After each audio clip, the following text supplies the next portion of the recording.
चलो देखो, तो हमने चार्ज के बारे में बात कर रहा था, है ना। तो कुछ इशू हो गए थे वीडियो में, इसकी वजह से मैं यहाँ से कंटिन्यू कर रहा हूँ। तो मैंने बताया था कि चार्ज को दो तरीका से एनालिसिस करेंगे हम लोग, एक क्वालिटेटिवली और दूसरा क्वांटिटेटिवली।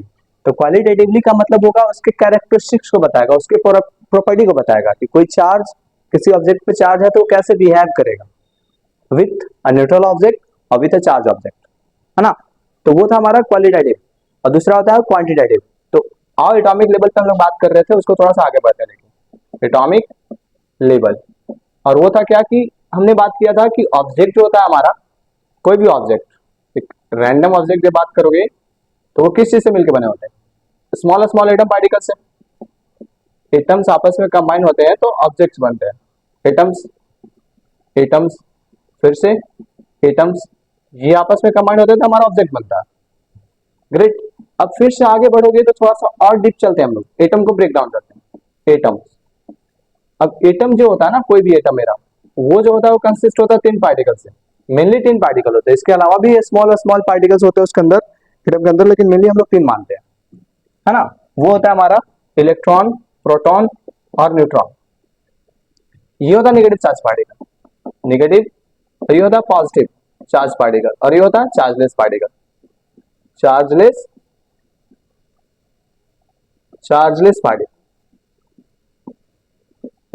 है ना। ये तीन पॉइंट समझना, एटम के अंदर तीन पार्टिकल्स होते हैं मेनली, इसके अलावा भी पार्टिकल्स होते हैं, इसको भी सब पार्टिकल में डिवाइड करते हैं, लेकिन मेनली हम लोग अभी तक स्टडी करते आ रहे हैं फंडामेंटली कि तीन पार्टिकल्स होते हैं, electron, proton and neutrons. Great. अब ये नेगेटिव चार्ज पार्टिकल होता है, ये पॉजिटिव होता है और ये चार्जलेस होता है। तो जाहिर सी बात है किसी भी ऑब्जेक्ट में चार्ज जनरेट होने का वजह तो न्यूट्रॉन नहीं हो सकता भाई। क्यों? क्योंकि वो उसके पास खुद चार्ज नहीं है, तो चार्ज में क्या कंट्रीब्यूट करेगा? जिस चीज के अंदर चार्ज हो तब तो उसके अंदर प्रॉपर्टी होगा कि कंट्रीब्यूट करेगा चार्ज जनरेशन में।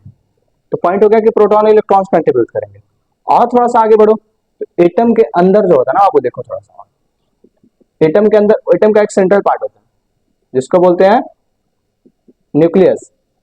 एटम को थोड़ा सा समझना, यहां समझ जाओगे तो चार्ज का हर एक पॉइंट तुम समझ जाओगे, है ना। अब देखो न्यूक्लियस के बारे में थोड़ा सा बात करते हैं। न्यूक्लियस में हमारा होता है न्यूट्रॉन्स एंड प्रोटॉन्स, ठीक है। ये दोनों आपस में बंधे हुए होते हैं।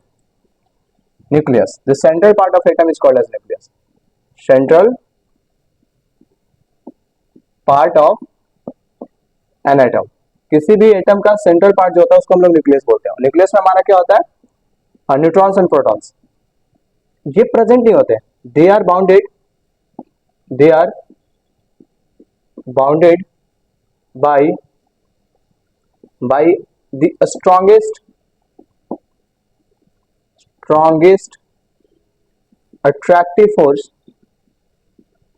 attractive force is called as nuclear force.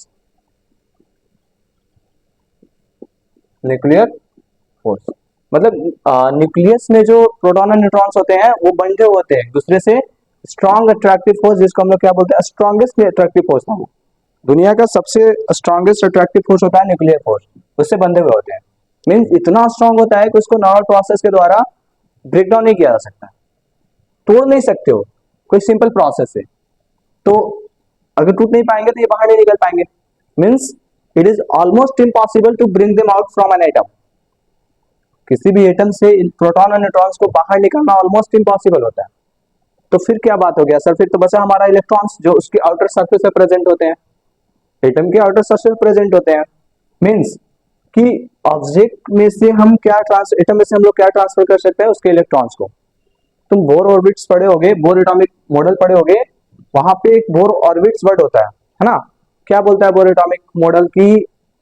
किसी भी एटम में इलेक्ट्रॉन जो होते हैं फिक्स सर्कुलर पाथ पे रोटेट करते रहते हैं न्यूक्लियस के चारों तरफ। That circular path is called as orbit. इसी को बोर ऑर्बिट ही बोला जाता है ना। यही बात है कि किसी भी एटम के अंदर जो इलेक्ट्रॉन होते हैं एक फिक्स सर्कुलर ऑर्बिट पे रोटेट करते रहते हैं, फिक्स सर्कुलर पाथ पे रोटेट करते रहते हैं, ठीक। तो उनको हम लोग क्या कर सकते हैं? या तो बाहर कर सकते हैं या तो अंदर ला सकते हैं।